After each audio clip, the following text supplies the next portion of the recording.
ॐ स्थापकाय च धर्मस्य सर्वधर्मस्वरूपिणे अवतार वरिष्ठाय रामकृष्णाय ते नमः। Well, first, Swami Vivekananda second time जब विदेश में जाते हैं तो रिजली मैनर में रुकते हैं। वो कुछ महत्वपूर्ण मधुर दिनों की स्मृतियां मेरी लुइस ने Swami Vivekananda in the west new discoveries जो पुस्तक माला है उसके 5th वॉल्यूम में उसको पूरा लिपिबद्ध किया है, जिसका कि हम थोड़ा सा पाठ कर रहे थे। हमने देखा कि किस तरह से स्वामी जी की दिनचर्या चलती है। सुबह को लिटिल कॉटेज बोल करके, रिजली मैनर तो एक बड़ा सा कैंपस था, उसमें लिटिल कॉटेज बोल करके एक घर था, एक बिल्डिंग था जहाँ पे स्वामी जी को रुकने के लिए दिया गया था। स्वामी जी और तुरानंद जी दोनों वहाँ पे रहते थे।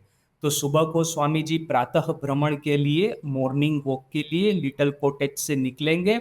फिर कैसीनो बोल करके अन्य एक बिल्डिंग था, वहां से पसार होकर के कैंपस जो है वो पूरा हरियाली थी पूरे कैंपस में, पूरा रिजली मैनर जो कैंपस था वहां पे। तो उसमें टहल करके फिर गांव का जो रास्ता है उससे गुजरते हुए रास्ते के आखिर में एक पेड़ था, ओक का एक पेड़ था, उसके नीचे में बैठ करके ध्यान करेंगे। और इतना नियमित रूप से उस पेड़ के नीचे बैठ के ध्यान करते थे स्वामी जी कि उस पेड़ का नाम दे दिया गया था स्वामी जी पेड़, स्वामी जी का ओक। तो इस तरह से वो वहां से ध्यान करके फिर वो एक होटल था छोटा सा रेसिडेंशियल, वहां पे जाते थे। वहां पे कुछ बच्चे उनके परिचित 2 साल से लेकर के 6 साल की उम्र तक उनके साथ में स्वामी जी खेलते थे। फिर वापिस आते थे रिजली कैंपस में। वहां पे हो सकता है कि टेनिस खेले या तो फिर गोल्फ खेले या तो फिर क्रोकेट बोल करके एक दूसरा एक खेल है, वो सब खेल खेलेंगे। दो कभी कभी वरामदे में बैठ करके सभी उनके मित्रों के साथ में गप लगाएंगे। तो गप लगाने की जो वो कहानियां उनकी चलती ही जाएगी, चलती ही जाएगी। कभी कभी वहां पे सोफा था उस बैठक कक्ष में, उस बैठक कक्ष के सोफा के ऊपर में जैसे कि एक छोटे बच्चे की तरह, जैसे कि एक इनोसेंट छोटा बच्चा होता है, पूरे आराम से सो जाते थे। स्वामी जी के जीवन में वैसे ही नींद ज्यादा नहीं थी, तो यहाँ पे घनिष्ठ मित्रों से घिर करके एटलीस्ट उनको अच्छे से नींद आती थी। तो ये एक वहां पे विश्राम करते थे। फिर आखिर में दोपहर के भोजन के बारे में हमने देखा कि वैसे तो धनी लोगों के घर पे, ब्रिटेन हो, अमेरिका हो, यूरोप हो, जब भोजन जब होता है तो एक फॉर्मल एक होता है इवेंट। उस तरह के कपड़े पहने जाते हैं, वस्त्र पहने जाते हैं, डिनर जैकेट, डिनर गाउन वगैरह।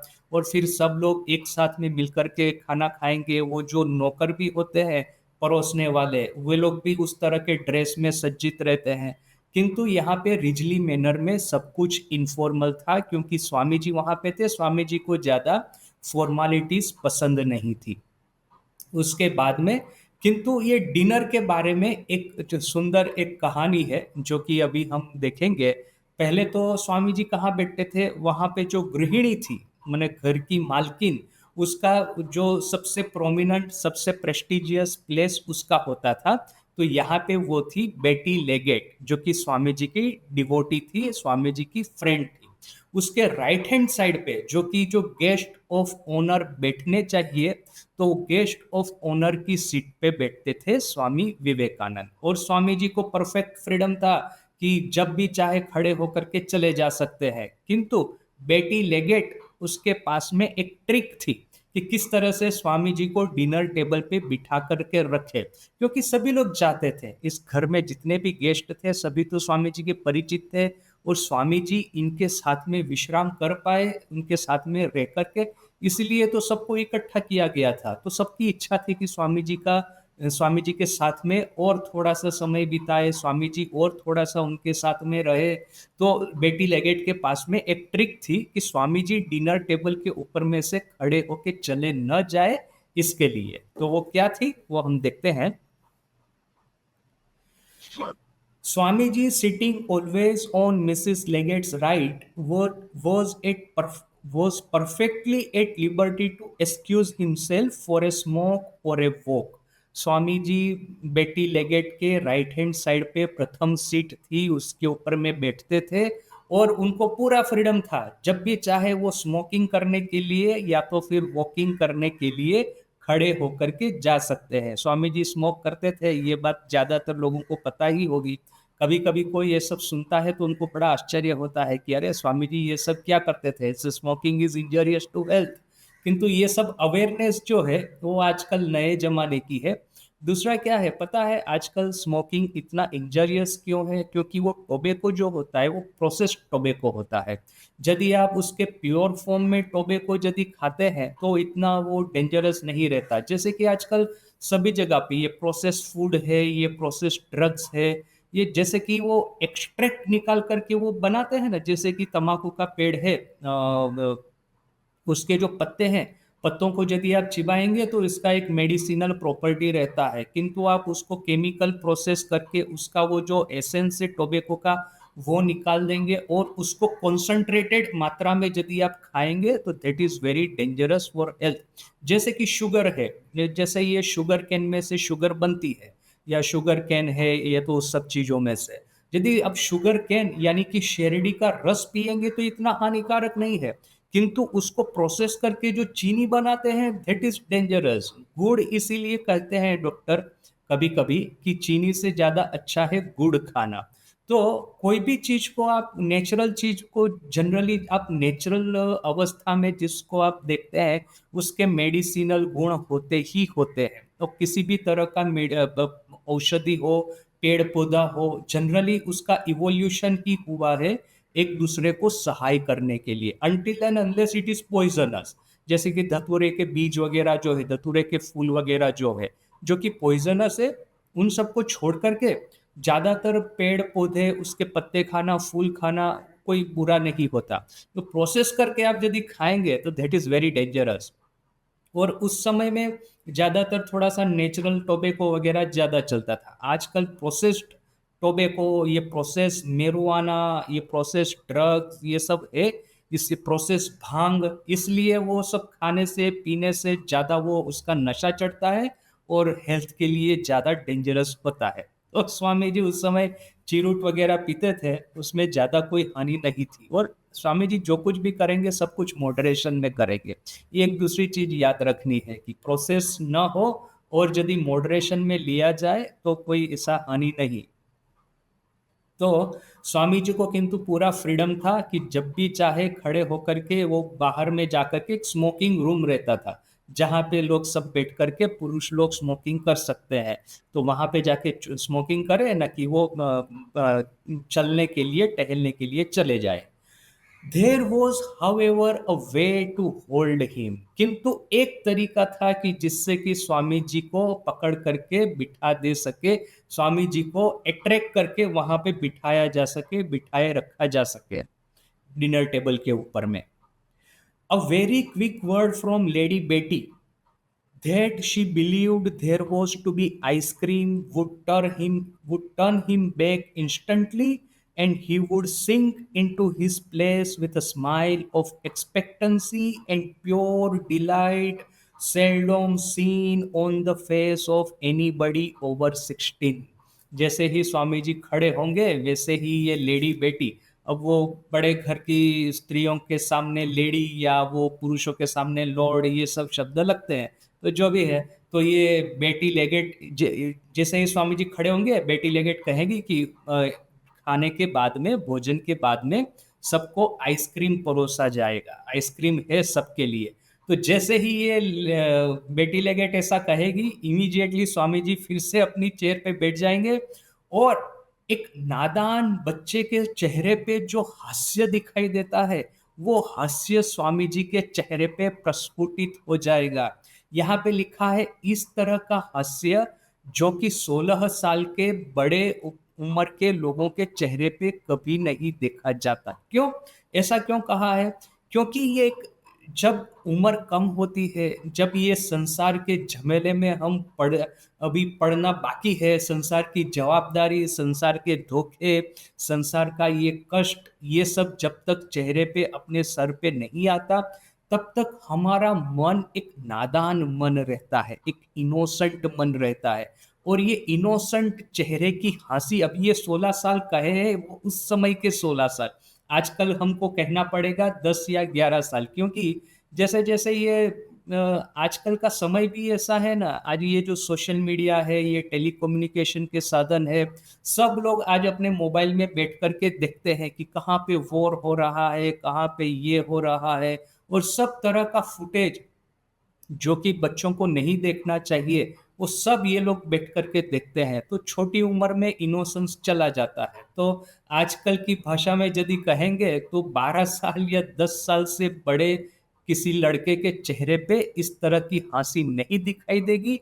इस तरह की शुद्ध मधुर इनोसेंट हास्य स्वामी जी के चेहरे पे प्रसारित हो जाता था। जैसे कि एक छोटा बच्चा है, वो छोटा बच्चा बैठ करके अपनी माँ को बड़ा परेशान कर रहा है, तो माँ ने उसके हाथ में एक चॉकलेट या एक कैंडी थमा दी, तो वो देख करके वो कैसा उसका प्रस्फुटित हास्य मधुर उसका चेहरा हो जाएगा एकदम, क्योंकि उसके बच्चे का आनंद ही यही सब छोटी छोटी चीजों में है। उसको पता नहीं है कि ये कैंडी वगैरह छोटी मोटी चीजें हैं, यदि बड़े हो गए तो ये इससे कहीं और ज्यादा कुछ प्राप्त करना है जीवन में, उसका इसी में आनंद है। एक छोटी सी चीज मिली तो वो संतुष्ट हो गया। तो वैसे ही स्वामी जी का है। जैसे ठाकुर ने कहा था ना, अभी ये सब पढ़ करके हमको लगेगा कि स्वामी जी तो सर्वत्यागी है, तो ये आइसक्रीम को देख करके इतने प्रलोभित कहाँ हो जाते हैं, क्यों हो जाते हैं? तो ठाकुर का वो जो बात है ना, ठाकुर की बात की, उन्होंने एक बार सोचा कि वो जरी वाले कपड़े पहनेंगे और उसके बाद में वो जो सिल्वर जिसका नल होगा, इस तरह के हुक्के में वो धूम्रपान करेंगे। तो वो मथुर बाबू ने सब कुछ उनके लिए जुगाड़ कर दिया।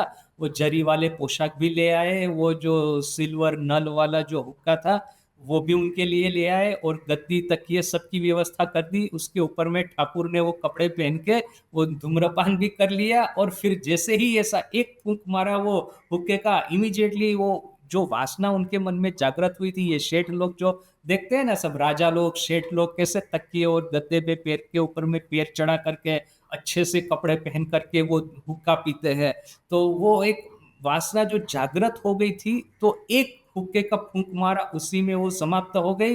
वो जरी वाले कपड़े उठा करके जमीन पे फेंके, उसके ऊपर में कूदना चालू किया, हुक्का फेंक दिया, वो तकिया भी फेंक दिया, और अपने मन को कहा, देखो मन, ये है जरी वाले कपड़े पहन के गद्दी तकिए पे बैठ करके हुक्का पीना, ये इसका भी तुमने भोग कर लिया, अभी इसके लिए कहीं वापस ना आना पड़े, इसके लिए कहीं मन के भीतर में बंधन न रह जाए। ठाकुर कहते हैं कि बड़े भोग जो होते हैं जीवन के, जैसे कि काम कांचन के, उसको संपूर्ण रूप से हमेशा के लिए जड़ मूड़ से त्याग करो, और जो छोटे मोटे जो भोग होते हैं उसको भोग करके उसको छोड़ दो। जैसे एक मराठी संत की कहानी है, ये कहानी मैंने काफी बार पहले भी बताई है, उनका मैं नाम भूल गया। तो एक गांव में गए थे, तो जैसे कि वो कीर्तन करते करते संत सब एक से दूसरे गांव जाते हैं, तो भक्त लोग कैसे उनके लिए आहार भोजन की व्यवस्था करने के लिए बड़े ही तत्पर रहते हैं। तो एक बड़े ही अच्छे भक्त के गृह से वहां की गृहिणी ने, एक डिवोटी ने उनके लिए खीर बना करके भेजा। तो जैसे ये संत ने खीर खाया, उनको बड़ा ही अच्छा लगा कि अरे वाह, इतनी अच्छी खीर है, वाह बड़ा सुंदर इसका टेस्ट है। किंतु जैसे ही उनको टेस्ट अच्छा लगा, वैसे ही ये तो पाजी मन है, तो मन के भीतर में ये लालसा भी जागृत हो गई कि हाँ, ये खीर तो मैं बार बार खाना चाहता हूँ। तो जैसा ही ऐसा हुआ, तो उन्होंने कहा कि अरे, इस प्रलोभन से तो मुक्ति पानी चाहिए। कैसे मुक्ति पाएंगे? दूसरे दिन वो डिवोटी को बुलाया, कहा कि मेरे लिए पूरा सा एक बड़ा सा ये बर्तन बना करके, पूरा हांडी भर करके मेरे लिए खीर बनाओ। तो वो भी बेचारी बड़ी खुश हो गई कि इन्होंने मुझे बना, इतना मेरा सौभाग्य कि इनके लिए खीर बनाना। अच्छा ठीक है, वो पूरा हांडी भर के खीर लेके आई, और इस संत ने खीर खाना शुरू किया, खाते ही गए खाते ही गए। अभी एक तो ह्यूमन लिमिट होती है कि आप खीर कितना खाएंगे, उसके जैसे ही पेट भर के खाया वैसे ही वॉमिट हो गई, जैसे वॉमिट हुई उसी के साथ में ही खीर का जो टेस्ट उनकी जीभ पे लग गया था वो भी उसके साथ में चला गया। तो देखिए कि ये छोटे मोटी जो चीजें होती है अपने जीवन में उसको करके छोड़ देना है, और जो बड़े बड़े भोग होते हैं इसको संपूर्ण रूप से त्याग करना है। तो यहाँ पे स्वामी जी का भी ऐसा है। देखिए कि ये ईटी स्टडी के साथ में स्वामी जी का झगड़ा क्यों स्टार्ट हुआ था।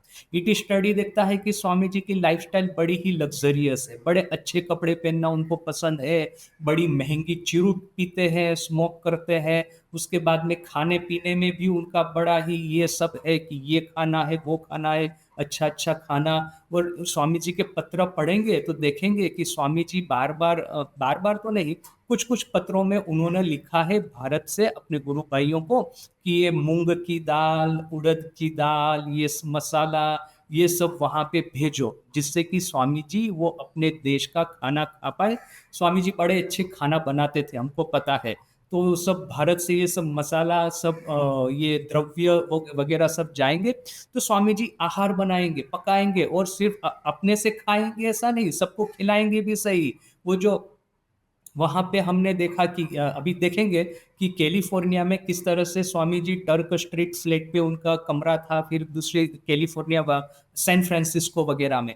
तो जैसे ही क्लास पूरा समाप्त होता है वैसे ही दौड़ करके किचन में चले आते हैं, वही अपने कपड़े पहन करके। वो स्वामी जी को पता है ना, जब अब वैसे ही घर में रहेंगे भक्तों के घर में या इस तरह से भाड़ा करके घर पे, तो वो जो जनरली एक ड्रेस पहना जाता है घर के भीतर में उस तरह का एक ड्रेस पहनते थे, किंतु जब वो प्रवचन देने के लिए या क्लास देने के लिए जाते थे तो वो फॉर्मल कपड़े पहनते थे। जिस तरह के कपड़े में स्वामी जी का फोटोग्राफ हम देखते हैं, सर के ऊपर में पगड़ी है गेरुआ कलर का, या तो फिर येलो रेड कलर का कोट है क्रिप्जन कलर का, फिर ये कमरबंद एक बांधा हुआ है।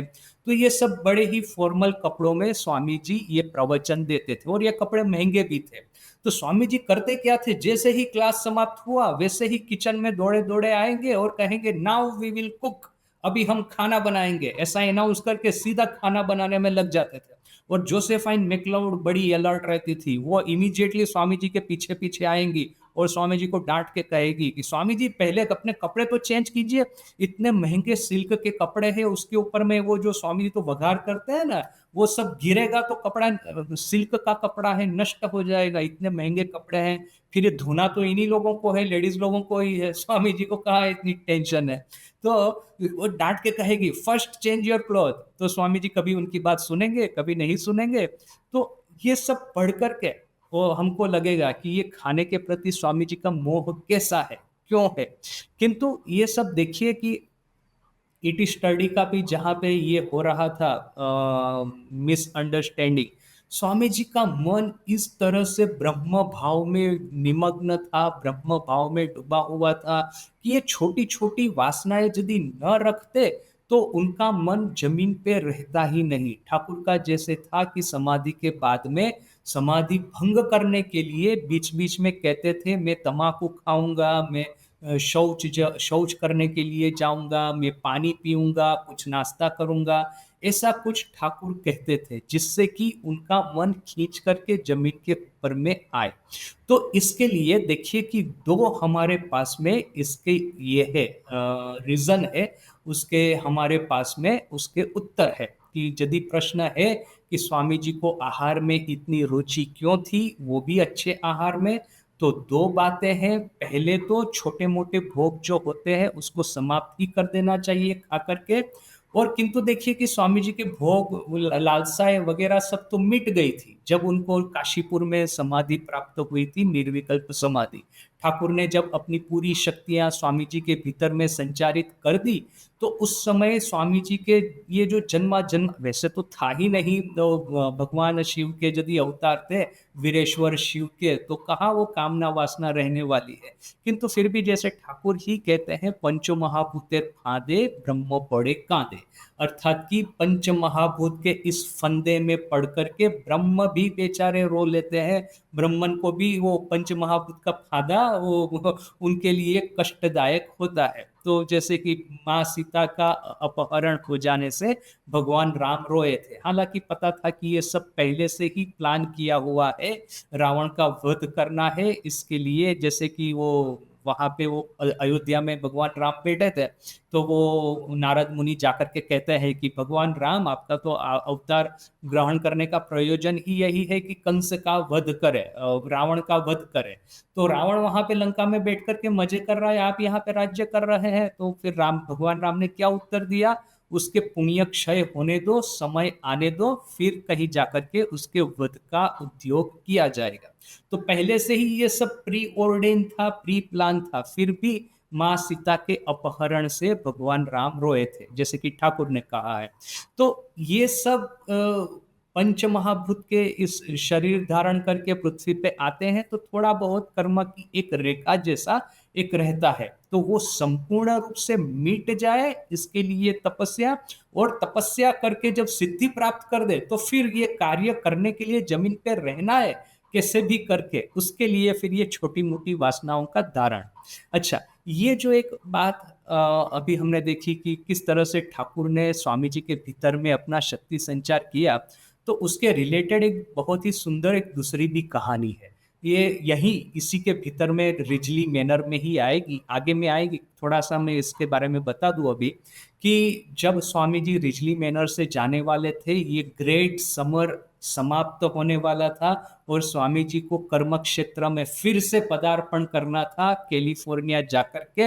ये जो नया मैसेज हमने कल परसों देखा कि किस तरह से स्वामी जी का नया मैसेज रेडी हो गया है, कैरेक्टर इज एवरीथिंग, और अवतार ने, ईश्वर ने पृथ्वी पे जन्म ग्रहण करके हमारे लिए बुरा ही किया है, हमको एक तरह से डिपेंडेंट बना दिया है, हमको एक तरह से पंगु बना दिया है। तो ये स्वामी जी का नया मैसेज था। ये नया मैसेज देने के लिए उनको एक नया एक प्लेग्राउंड चाहिए था, एक नया पूरा फलक चाहिए था, वो उनको मिला कैलिफोर्निया में। कैलिफोर्निया में जो फ्रीडम ऑफ माइंड था, लोगों के भीतर में जो आत्मविश्वास था, वो आत्मविश्वास इतना प्रचंड था कि ऐसे लोग ही इस तरह के पावरफुल मैसेज को ग्रहण कर पाते। तो इसलिए स्वामी जी को कैलिफोर्निया जाना था। किंतु उसके पहले जो आखिरी जो एक घटना हुई थी रिजली मैनर में, स्वामी जी ने मिसिस ओलीवुड और निवेदिता इन दोनों को दीक्षा दी थी। खास करके मिसिस ओलीबुल को गेरुआ वस्त्र प्रदान किए थे। उस समय इन दोनों के सर पे हाथ रख के उन्होंने आशीर्वाद देते हुए कहा था, what we have received from a woman, we are I am giving it back to you women. हमने जो एक स्त्री के पास से, एक शक्ति के पास से जो प्राप्त किया है, वो मैं आप दोनों स्त्रियों को वापिस लौटाता हूँ। इसके कहने का अर्थ क्या है, इसके पीछे में ठाकुर को माँ काली से आशीर्वाद मिले। ठाकुर की जो साधना थी माँ काली का दर्शन प्राप्त करने की, माँ काली का साक्षात्कार करने की। तो माँ काली से ठाकुर को जो आशीर्वाद मिले, वही आशीर्वाद ठाकुर ने स्वामी जी को दिए, और वही आशीर्वाद स्वामी जी अभी मिसिस ओलीबुल और ये निवेदिता को देते हैं। और इसलिए स्वामी जी कहते हैं कि वॉट वी हैव, वी अर्थात कि Shri Ramakrishna and Swami Vivekananda, what we have received from a woman, we I am returning it to you to women. अर्थात कि हम दोनों ने जो एक स्त्री के पास से प्राप्त किया, वो मैं आप दोनों स्त्रियों को वापिस लौटा दे रहा हूं। तो ये देखिए कि कितना इंटरेस्टिंग ये घटना माला है, कितनी इंटरेस्टिंग ये कहानी है कि कहाँ पे वो ठाकुर को दक्षिणेश्वर में आशीर्वाद प्राप्त हुआ था, और कहाँ ये दोनों विदेशी महिलाएं हैं जो कि स्वामी जी के पास से वही माँ काली का आशीर्वाद पुनः ग्रहण करती है। तो ये हो गई ये पूरी घटना चक्र। वो कहते हैं ना कि वो कंप्लीशन ऑफ द सर्कल, इस तरह से। तो यहाँ पे आइसक्रीम के बारे में हमने देखा कि स्वामी जी जब भी खड़े होकर के जाना चाहते थे तो बेटी लेगेट कहती थी कि आइसक्रीम है, आप खाइए, अब सबको आइसक्रीम मिलेगा। ऐसा नहीं कि फिर वो बड़ी चालाक है, ऐसा नहीं कि स्वामी जी को कहे कि स्वामी जी आप बैठ जाइए आइसक्रीम आ रहा है, क्योंकि उनको पता है कि स्वामी जी का नेचर ऐसा रेबेलियस है कि यदि कोई उनको कुछ करने को कहेगा तो उल्टा ही करेंगे। यदि उनको कहा जाएगा स्वामी जी आप आइसक्रीम खाने के लिए बैठिए, तो फिर वो कहेंगे अरे मैं तो ब्राह्मण हूँ, आत्मन हूँ, मुझे आइसक्रीम का बंधन क्या है, ऐसा कुछ उल्टा पुल्टा कुछ बोल देंगे। तो इसलिए बेटर है कि बड़ी ही चालाकी के साथ में स्वामी जी को बताया जाए कि अभी आइसक्रीम होने वाला है भोजन के बाद में। और स्वामी जी अपने से ही, जैसे वो बाल कृष्ण को प्रलोभन करने के लिए माँ यशोदा कैसे अपने हाथ में वो मक्खन का वो जो छोटी सी हांडी लेकर के घूमती थी, वो यदि बाल कृष्ण कोई नट तूफान करता है या उनकी बात नहीं सुनता है तो वो मक्खन भरी हांडी से उनको प्रलोभित करती थी। तो यहाँ पे भी स्वामी जी को प्रलोभित करने का उपाय है उनको आइसक्रीम का प्रलोभन देना। He just loved it. Swami ji को आइसक्रीम बहुत ही पसंद था। And he had all he wanted to. और उनको जितना चाहिए उतना उनको मिलता भी था, बेटी लेगेट उनको उतना देती भी थी। ही पार्टिकुलरली लाइक्ड चॉकलेट आइसक्रीम। उनको चॉकलेट आइसक्रीम सबसे ज्यादा पसंद था। मिस मैक्लाउड रिलेटेड इन हर मेमोइर्स। मिस मैक्लाउड ने अपने रेमिनिसेंस में लिखा है। और क्यों? स्वामी जी कहते थे because I too am chocolate and I like it. क्योंकि मेरा कलर भी चॉकलेट जैसा है और इसीलिए मुझे चॉकलेट पसंद है। ये गोरे लोगों का कलर गोरा होता है। स्वामी जी भारत से गए थे तो ब्राउन कलर के थे, ब्राउन कलर की जैसे चॉकलेट होती है। तो स्वामी जी कहते हैं मेरा कलर भी चॉकलेट जैसा है, इसीलिए मुझे चॉकलेट पसंद है। He would say, but at least once a very large and elaborate dinner was given at Ridgely. The flowers and lights on the table were wonderful, and the ladies all in their loveliest gowns and jewels. किंतु एक दिन ऐसा हुआ था कि एक बड़ा ही elaborate और फॉर्मल डिनर का आयोजन रिजली मैनर में हुआ था। हो सकता है कि फ्रांसिस लेगेट के कुछ मित्र उस दिन वहां पे आए होंगे, तो बहुत सारे गेस्ट थे। और अभी जैसे कि धनी लोगों के घर में अच्छा सा भोजन समारोह होना है तो वो लोग पैसा भी ऐसा ही खर्च करेंगे। बड़ी ही सुंदर प्रकाश की बत्तियां लगाई हुई थी, फ्लावर अरेंजमेंट थे, जितनी भी स्त्रियां थी बड़े ही सुंदर वस्त्र पहने हुए थे, पुरुषों ने भी ऐसे सुंदर वस्त्र पहने हैं।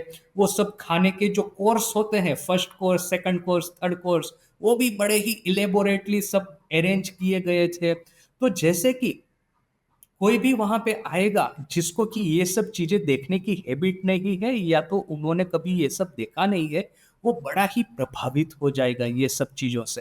तो ये मॉड स्टुम है, उसको ये उसने इतना पैसा शायद जीवन में नहीं देखा होगा, तो ये सब देख करके वो बड़ी प्रभावित हो गई थी। तो देखिए फिर उसके बाद में स्वामी जी क्या कहते हैं।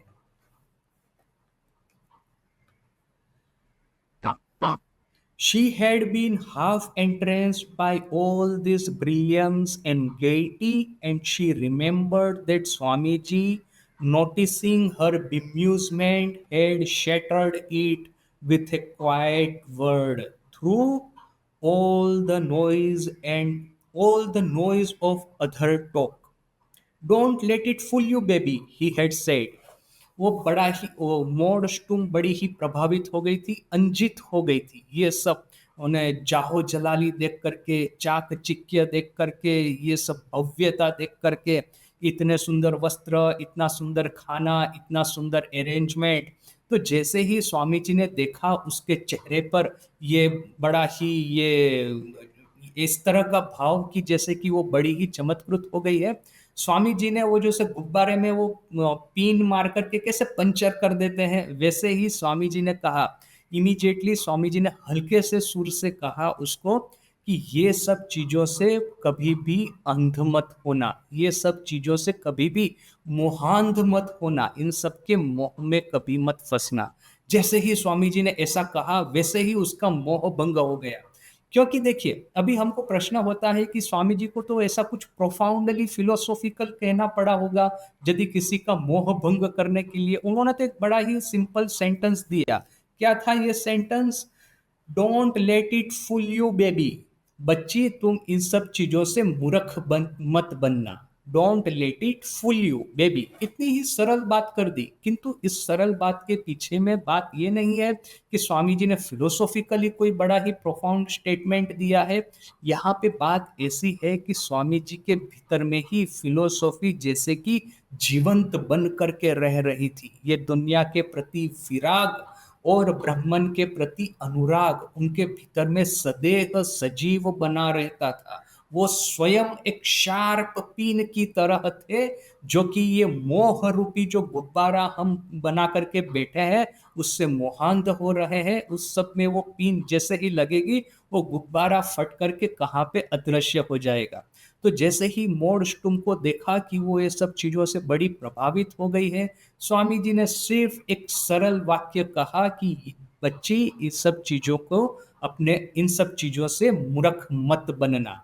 जैसा ही ऐसा कहा वैसे ही मोर तुम फिर से वो अपने वो जगत में वापस आ गई। एक्चुअली इसको बुलाया क्यों था, क्योंकि वो स्वामी जी की वो डिवोटी थी इसके लिए। And then there would be long gaslit evenings in the wide central hall that ran through the house from front to back, making a cheerful room with its broad staircase, wide columns, big fireplace, sofas, and upholstered chairs। और ये सब dinner का भी समाप्त हो जाना, उसके बाद में क्या होता था, वहाँ पे एक बड़ा ही हॉल था, बड़ा ही सुंदर रूप से सजाया हुआ, उसमें बड़े बड़े स्टेयरकेस थे, फायरप्लेस थे, मेंटल पीस थे, बड़ी सुंदर सोफा और कुर्सियाँ थी। वहाँ पे गैस लीट इवनिंग्स, गैस लीट अर्थात कि उस समय अमेरिका में गैस आ चुका था और रात को दिया जलाने के लिए ये लोग गैस का उपयोग करते थे। ये जैसे कि ऑयल का दिया जलाना, घी का दिया जलाना, वो महंगा भी पड़ता है और उसमें प्रदूषण भी फैलता है, कार्बन डाइऑक्साइड बहुत ज़्यादा निकलता है। किंतु गैस जलाने से वो कंपेरेटिवली क्लीन लाइट होती है, धुआं भी नहीं होता और प्रदूषण भी ज़्यादा नहीं होता। तो गैस माइन करके अब एक से दूसरे घर में वो पाइपलाइन के थ्रू पहुंचाना, वो सब अमेरिका में प्रारंभ हो चुका था। तो गैस की लाइट किसके घर में होंगी, जो जिसका घर धनी है।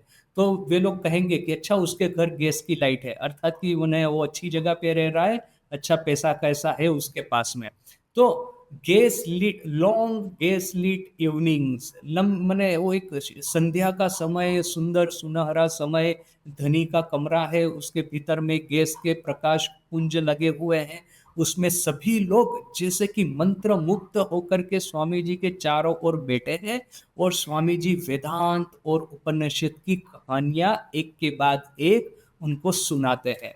हम लोग भी यदि उनके लोग भक्तों के साथ में होते तो कितना अच्छा होता स्वामी जी का। क्योंकि बात सिर्फ ये नहीं है कि स्वामी जी क्या बात करते हैं, स्वामी जी की बातें बड़ी प्रोफाउंड थी, उसमें कोई प्रश्न ही नहीं है। किंतु ये सब प्रोफाउंड बातें तो आजकल किताबों में सभी लोग पढ़ सकते हैं। स्वामी जी ने जो कहा ज्यादातर तो अभी किताबों में है, तो वो किताब में भी पढ़ सकते हैं। स्वामी जी के स्वयं के मुंह से सुनने का प्रयोजन क्या था और उसका एक इम्पोर्टेंस क्या था कि स्वामी जी का खुद का व्यक्तित्व, स्वामी जी का खुद का पर्सनालिटी। जैसे कि ये मोर्स तुमको सिर्फ इतना ही कहा कि don't let it full you baby, अपने को इस सब चीजों से मूर्ख मत बनने देना। तो ऐसा कोई प्रोफाउंड फिलोसॉफिकल बात नहीं है। आज कोई भी व्यक्ति किसी भी चीज के ऊपर में मोहित हो जाए और मैं यदि जा करके कहूंगा अरे भाई ये सब चीजों का त्याग करो, क्या रखा है ये सब चीजों में, तो वो थोड़ी ना सुनने वाला है। बात वही है जो कि स्वामी जी ने कही है, तो मोर स्टूल को मैं भी उसको बता रहा हूँ। डिफरेंस ये है स्वामी जी की पर्सनालिटी में और अन्य सब लोगों की पर्सनालिटी में। स्वामी जी जो कुछ भी कहेंगे वो 1000 टाइम्स मल्टीप्लाई हो जाएगा अपने प्रभाव में, उनकी पर्सनालिटी की मदद से। और हम लोग जो कहते हैं वो शब्द के शब्द ही रहेंगे। किंतु एटलीस्ट चलो हम लोगों को इतना तो सद्भाग्य है कि स्वामी जी के शब्दों को प्रिजर्व करके रखा गया है और उसको हम लोग पाठ कर सकते हैं, श्रवण कर सकते हैं। It was a room more lived in than the formal sitting room that adjoined it। इसी के बगल में एक फॉर्मल सिटिंग रूम था, किंतु फॉर्मल बैठक खाने की बजाय ये हॉल घर था, उसमें ज्यादातर लोग इकट्ठा होते थे। Generally the front end back rooms back doors would be open and the pulsating sounds of the summer night would accompany Swamiji's mellow yet authoritative tones as he talked on, sometimes for hours at a time. बड़ा ही सुंदर वर्णन है कि ये hall घर था, ये hall कमरा था, उसके आगे के और पीछे के दरवाजे खुले रहते थे। और जैसे कि ग्राम्य विस्तार में आप जाएंगे, बाहर का प्राकृतिक नज़ारा आप देखेंगे कि किस तरह से ये जो क्रिकेट होते हैं, क्रिकेट यानी कि तमरा, वो गुजराती शब्द है क्रिकेट, तो ये क्रिकेट की आवाज़, फिर ये पंखियों की कलरव, ये सब प्राकृतिक जो शब्द होते हैं, जैसे कि हवा जाती है, तो हवा जैसे कि पत्ते होते हैं, तो पेड़ के पत्ते, तो हवा में किस तरह से वो रसल करते हैं, इंग्लिश शब्द है रसल, और हिंदी शब्द होगा कि आपस में यदि टकराएंगे हवा की वजह से पत्ते, तो कितना सुंदर एक आवाज होता है। तो ये जो प्राकृतिक आवाज जो होता है, ये क्रिकेट्स की आवाज, न कि ये जैसे कि पंखियों का कलरव, न कि ये पत्तों की आवाज, ये सब संध्या के, रात्रि के ये सब सुंदर शब्द, सुंदर आवाजें कमरे में प्रवेश करते थे, और स्वामी जी का ये जो जेंटल माधुर्यपूर्ण वार्ता प्रवाह है, वाणी प्रवाह है, उसके साथ में मिल करके एक अद्भुत असर खड़ी करते थे। जैसे कि देखिए, एक फॉर एक एग्जांपल यदि दिया जाए, अपने मंदिरों में जनरली कोई भी मंदिर होता है तो संध्या के समय भजन कीर्तन वगैरह होता है। तो आप देखिए कि यदि आप कोई बहुत ही अच्छा गायक है वैसे ही गान करेगा, और साथ में, और कोई गायक है वैसे ही गान करेगा, और कहीं पे ऐसा होगा कि साथ में ये हारमोनियम है, ये पियानो है, ये पखावज है, न कि ये तबला है, न कि ये खंजनी है, ये सब शहनाई है, ये सब इंस्ट्रूमेंट गाने के साथ में बजेंगे। तो जैसे गाने के साथ में इंस्ट्रूमेंट को मिलाया जाता है तो गाना कितना सुमधुर हो जाता है। तो हमेशा देखिए कि ये जो बाहर से आपका एकदम सुंदर आवाज भले ही चाहे हो, इंस्ट्रूमेंट उसके साथ में मिले, हारमोनियम की आवाज, पियानो की आवाज, तो आपके गाने का शब्द और भी सुमधुर हो जाएगा। तो वैसे ही यहाँ पे, वैसे तो स्वामी जी की वाणी ही सुमधुर है, फिर ये night instruments of the nature, ये है पक्षी की आवाज, ये क्रिकेट की आवाज, प्रकृति की आवाज, वो सब इंस्ट्रूमेंट स्वामी जी के सर के साथ में मिलेंगे और उनकी आवाज को, उनकी वाणी को और भी मधुर बना देंगे। Of those evenings miss McLeod rights, ये सब इवनिंग्स जो सब संध्या समय स्वामी जी के साथ में बीते थे, उसके बारे में मैक्लाउड क्या लिखती है। In the evening, he would talk, and once after he came out with some of his thoughts, a lady said, Swami, I don't agree with you there. एक बार स्वामी जी बात कर रहे थे तो एक लेडी डिवोटी ने स्वामी जी को कहा कि स्वामी, मैं आपके साथ में एग्री नहीं हो रही हूँ, मैं आपके साथ में सहमत नहीं हो पा रही हूँ। तो स्वामी जी ने क्या कहा, no, then it is not for you. यदि आप सहमत नहीं हो रही है तो मैंने जो बात बताई वो आपके लिए नहीं है। समवन एल्स सेड, और किसी ने कहा, oh but that is where I find you true, किंतु जो जिस बात से ये डिसएग्री कर रही है वही बात मुझे सबसे ज्यादा अच्छी लगी है। Then it was for you, he said, showing that utter respect for the other man's view. तो जैसे ही उसने कहा कि स्वामी जी वहीं पे मैं आपसे सच आपके साथ में सबसे ज़्यादा एग्री हो रहा हूँ, स्वामी जी ने इमीडिएटली कहा, तब ये बात आपके लिए है। किस तरह से स्वामी जी दूसरों के व्यू पॉइंट के रिस्पेक्ट करते हैं। बात ऐसा नहीं है, कभी कभी जनरल जो एक प्रीचर होते हैं ना, वो धर्म प्रचारक, वे लोग अपना मत दूसरों के सर के ऊपर में बिठा देना चाहते हैं कि आप सबको ऐसा ही करना है, मैं ऐसा कर रहा हूं यानी कि मैं सही हूं और बाकी जो सब लोग कर रहे हैं वो गलत है, और यदि आप मेरे फॉलोवर है तो एग्जैक्टली वही करना है जो कि मैं कह रहा हूं। खाने में, पीने में, रहने में, मैं जो कहता हूं वही सही, बाकी सब गलत, और सबको मुझे एग्जैक्टली फॉलो करना है। ऐसा किसी का बड़ा ही कठोर व्यवहार रहता है, कोई कोई प्रीचर्स का, कोई कोई टीचर का। किंतु स्वामी जी का देखिए कि कितना उदार हृदय है। कोई एक व्यक्ति ने कहा कि मैं आपकी इस बात से एक डिसएग्री हो रहा हूं, असहमत हो रहा हूं। इमीडिएटली स्वामी जी ने कहा, अच्छा ठीक है, तो ये बात तुम्हारे लिए नहीं है। किसी ने कहा कि मैं आपकी वही बात के साथ में सबसे ज्यादा सहमत हो रहा हूं। स्वामी जी ने कहा इमीडिएटली, तो ये बात आपके लिए है। क्योंकि देखिए, आध्यात्मिक जगत में सबसे इंपॉर्टेंट है ब्रह्म सत्य जगत मिथ्या, ये है फाउंडेशन।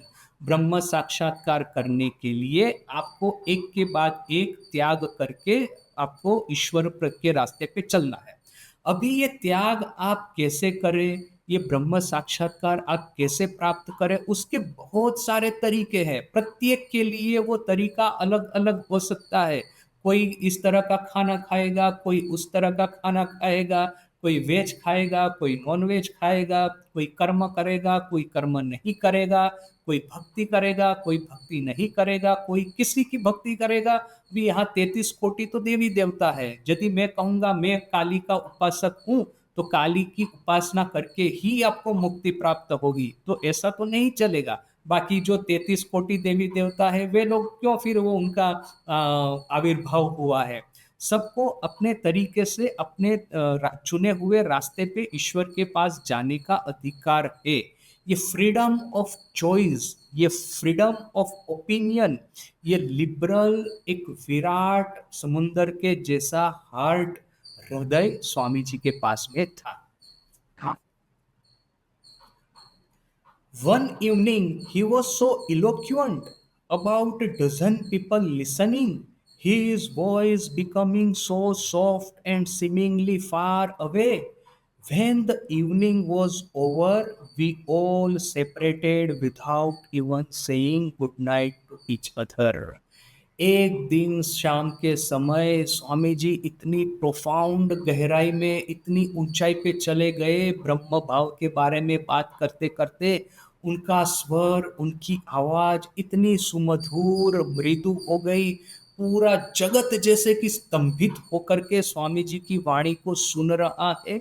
और जो श्रोता थे वो इतने गहराई से प्रभावित हो गए, इतना ज्यादा प्रभावित हो गए कि जब वो संध्या समाप्त हुई, अपने कमरे में सोने के लिए जाने का, शयन के लिए जाने का समय आया, तो जनरली वो गुड नाइट वगैरह जो ग्रीटिंग करते हैं, उस दिन कोई कुछ भी बोला नहीं। बिना किसी शब्द के, बिना किसी आवाज के सब लोग अपने अपने कमरे में चले गए, क्योंकि सबका मन इतनी ऊंचाई पे चला गया था कि अभी सामान्य कोई भी बात करना उनके लिए, गॉसिप करना, या फिर कल क्या खाना बनेगा, कल हम कहाँ पे जाने वाले हैं, कल कौन गेस्ट आने वाला है, ये सब बात करने का किसी का भी इच्छा नहीं रहा था, किसी की भी इच्छा नहीं रही थी। सब लोग चुपचाप शांति से अपने कमरे में चले गए।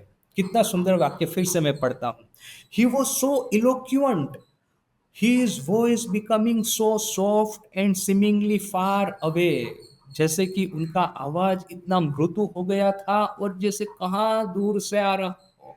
जैसे कि आप पृथ्वी पे बैठे हैं और ईश्वर आपके बादलों के ऊपर में बैठे हैं, और बादलों के ऊपर में बैठ करके ब्रह्म संगीत बड़े ही हल्के सुरों में आपको सुना रहे हैं, और सुनते सुनते आप मंत्रमुग्ध हो गए हैं। इस तरह का आभास इन लोगों को हुआ था। सच ए होली क्वालिटी प्रिवेल्ड, इस तरह का एक पवित्र वातावरण पूरे घर में छा गया। My sister Mrs Leggett had occasion to go to one of the rooms afterwards. अब ये बेटी लेगेट जो है वो तो घर की मालकिन थी, और उनकी रिस्पॉन्सिबिलिटी थी कि कोई गेस्ट आया है तो उनके कमरे में जाकर के पूछे कि आपको कोई असुविधा तो नहीं है। तो एक गेस्ट के कमरे में उसी दिन रात को गई। There she found one of the guests an agnostic weeping. उनके कमरे में जाकर के देखा, वहां पे जो गेस्ट थे वो वैसे तो था नास्तिक, किंतु वो रो रही थी। What do you mean? My sister asked. मेरी बहन ने, अर्थात बेटी लेगेट ने पूछा, अरे आप रो क्यों रही है, आप तो नास्तिक है, आपको स्वामी जी की बातों से इतना क्या ऐसा तो हो गया है। तो उस लेडी ने कहा, that man has given me eternal life. उस व्यक्ति ने मुझे अनंत जीवन प्रदान किया है। देखिए कि स्वामी जी की वाणी के प्रभाव से ही किसी का जीवन परिवर्तित हो जाता है। जनरली किसी को जीवन परिवर्तित करना है तो कितने ही धर्म ग्रंथ पढ़े, कितने ही स्वाध्याय, कितने ही सत्संग अटेंड करे, कितनी ही तपस्या करे, कितना ही जप ध्यान करे, कितना संयम करे, जन्म जन्मांतर की ये यात्रा है। किंतु स्वामी जी ने एक ही शाम को इस तरह से ब्रह्म भाव के बारे में बात की कि ये लेडी कहती है, that man has given me eternal life, उस व्यक्ति ने मुझे अनंत जीवन प्रदान किया है। I never wish to hear him again, मुझे फिर से उनको कभी नहीं सुनना। अभी ये सेकंड बात जो है वो थोड़ी आश्चर्य लगने वाली होती है कि एक पहले सेंटेंस में तो कहती है कि स्वामी जी ने मुझे अनंत जीवन बख्शिश में दिया है, गिफ्ट में दिया है। दूसरे ही सेंटेंस में कहती है कि मैं फिर से उनको कभी सुनना नहीं चाहती। पता है लोग ऐसा कभी क्यों कहते हैं?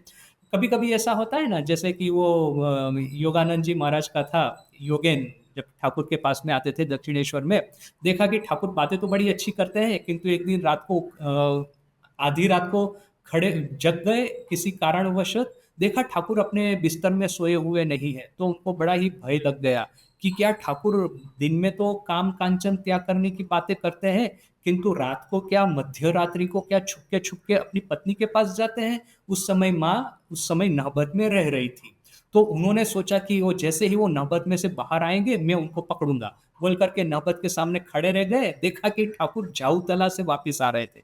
झाऊतला अर्थात कि जहाँ पे शौच के लिए जाया जाता है। आधी रात को ठाकुर को शौच जाने की जरूरत पड़ गई होगी तो वो वहां पे गए होंगे। जैसे ही योगेन महाराज को देखा, वो समझ गए कि उनके मन में क्या चल रहा है। तो ठाकुर ने क्या कहा, बेश बेश, साधु के दिने देखवी, साधु के राते देखवी, तखोन साधु ऊपर श्रद्धा भक्ति करवी। अर्थात कि साधु को दिन में देखो, साधु को रात में देखो, और तब कहीं जाकर के साधु की बातों को स्वीकार करो। अभी ये दिन में भी देखना और रात को भी देखना, क्यों? क्योंकि बहुत बार ऐसा होता है, कोई कोई लोग बातें तो बड़ी बड़ी करते हैं किंतु उस तरह का आचार और व्यवहार उनका नहीं रहता। आचार और व्यवहार दूसरी ही तरह का उनका होता है। तो अभी ये जो लेडी थी उसके मन में भी शायद ऐसा होगा कि स्वामी जी ने इतनी सुंदर बात कही है, मुझे इतना एक अनंत जीवन प्रदान किया है, इतनी बड़ी गिफ्ट मुझे दी है। अभी यदि मैं स्वामी जी को और ज्यादा गहराई से और ज्यादा क्लोजली जानने का प्रयास करूंगी और उनके चरित्र में भी यदि वही डिफेक्ट निकले, तो मेरा तो पूरा ये जो गिफ्ट मुझे मिली है, अनंत शांति मिली है, वो तो नष्ट हो जाएगी, खत्म हो जाएगी। इसलिए बेटर है कि स्वामी जी के पास से मैंने ये गिफ्ट ली और बस अभी मैं फिर से स्वामी जी को कभी देखना नहीं चाहती, कभी सुनना नहीं चाहती। ऐसा उसके मन में शायद भाव या तो भय हो सकता है। और बात भी सही है कि किसी को भी देखिए, अभी दो बात है यहाँ पे कि एक तो हाईएस्ट स्टैंडर्ड होता है, हम लोग किसी के भी बारे में एक हाई स्टैंडर्ड बना देते हैं, फिर उस तरह का व्यवहार उनको करते नहीं देखते तो हमको छोटी छोटी चीज़ों में बड़ा आघात लग जाता है। राजकोट में एक महाराज थे, तो इनको क्या था कि प्रवचन देने के लिए, वैल्यू एजुकेशन के कार्यक्रमों में जाने के लिए बार बार वो स्कूल वगैरह में जाना होता था। तो गाड़ी लेकर के निकलेंगे, साथ में एक दो डिवोटी रहेंगे, वॉलंटियर रहेंगे, वहाँ पे स्कूल में जाएंगे, कॉलेज में जाएंगे, बुक स्टॉल लगाएंगे और महाराज जी प्रवचन देंगे। तो अभी क्या है, आपको फ्रीक्वेंट ट्रैवल करना होता है, तो ट्रैवलिंग के अनुसार आपको थोड़ा सा अपने शरीर का केयर भी रखना होता है, थोड़ा सा रेस्ट ज़्यादा लेना पड़ता है, थोड़ा सा खाना थोड़ा पौष्टिक खाना पड़ता है। बीमार हो गए तो प्रॉपर मेडिकल अटेंशन भी चाहिए, वरना अभी आश्रम में ही आश्रम में रह रहे, जैसे कि मैं पब्लिकेशन में रहता था, बुखार हुआ तो एक दो दिन वो उपवास करके चला लिया, और गोली नहीं लेनी है, मेडिसिन नहीं लेनी है, क्यों अननेसेसरी मेडिसिन लेना, एक दो दिन उपवास करेंगे बुखार अपने से चला जाएगा। तो थोड़ा सा हम लोग हेल्थ को भी निग्लेक्ट करते हैं, किंतु यदि आपको सतत ट्रैवलिंग करना है तो थोड़ा सा भी कुछ भी हुआ तो आपको प्रॉपर अटेंशन देना पड़ता है, वरना यदि बड़ा हो गया कुछ तो आपका ट्रैवलिंग वगैरह सब कार्य आपका रुक जाएगा। तो कुछ कुछ लोग ये सब देख करके कहना शुरू कर दिए, अरे ये महाराज तो थोड़े से ज़्यादा ही मतलब क्या कहेंगे, ये सब चीज़ों में अट्रैक्शन, खाने में ये सब चीज़ों में ज़्यादा है, बहुत ज़्यादा शरीर का संभाल रखते हैं, अब साधु है तो शरीर की संभाल क्या रखना, ये सब। तो ये महाराज कहा करते थे कि भक्तों की दृष्टि से देखो तो हम साधुओं को कुछ भी करना नहीं है, खाना भी नहीं है और शौच भी नहीं करनी है और पत्थर की तरह बैठे रहना है, सबको आशीर्वाद देना है। ये भक्तों की हमारे से अपेक्षा होती है। अब इस तरह की अपेक्षा हम कैसे पूरी करेंगे? तो ये तो एक होता है कि अनरिजनेबल एक्सपेक्टेशन आप रख करके बैठ जाते हैं कि साधु तो एग्जैक्टली ऐसा ही होना चाहिए, और मेरी अपेक्षा से थोड़ा सा भी इधर उधर हुआ तो मैं वो साधु के प्रति एकदम नाराज होकर के उनको गाली देना शुरू कर दूंगा। ऐसा एक किसी किसी का भाव रहता है। तो ये भाव भी कभी फुलफिल नहीं होने वाला है। स्वामी जी के खुद के जीवन में देखा, ये मिस्टर स्टडी और मिस मुलर, ये दोनों, फिर ये कृपानंद, लियोन लैंड्सबर्ग, ये अभयानंद, मेरी लुई, ये तीन चार लोग ऐसे थे स्वामी जी से प्रभावित होकर के स्वामी जी के डिसाइपल पहले बने, फिर स्वामी जी की कुछ कुछ बातों से बड़े ही नाराज होकर के जीवन भर के उनके दुश्मन भी हो गए। तो एक दो चीज है, एक तो है कि अनरीजनेबल एक्सपेक्टेशन भी नहीं रखनी है। दूसरा कि इन जनरल जो प्रिंसिपल होते हैं संन्यास जीवन के, उसका भंग होते हुए देखने से फिर उनको छोड़ भी देना है। तो ये दोनों के बीच में ये जो एक पतला एक रास्ता है, क्षुरस्य धारा कवयो वदंती, माने एक बड़ा ही एक नेरो रास्ता है, उस नेरो रास्ते पे हमको चलना है। तो आज यही तक विकल्प The most person. शाम दिशा दिशा एहि हरिहितम पसत श्री विष्णु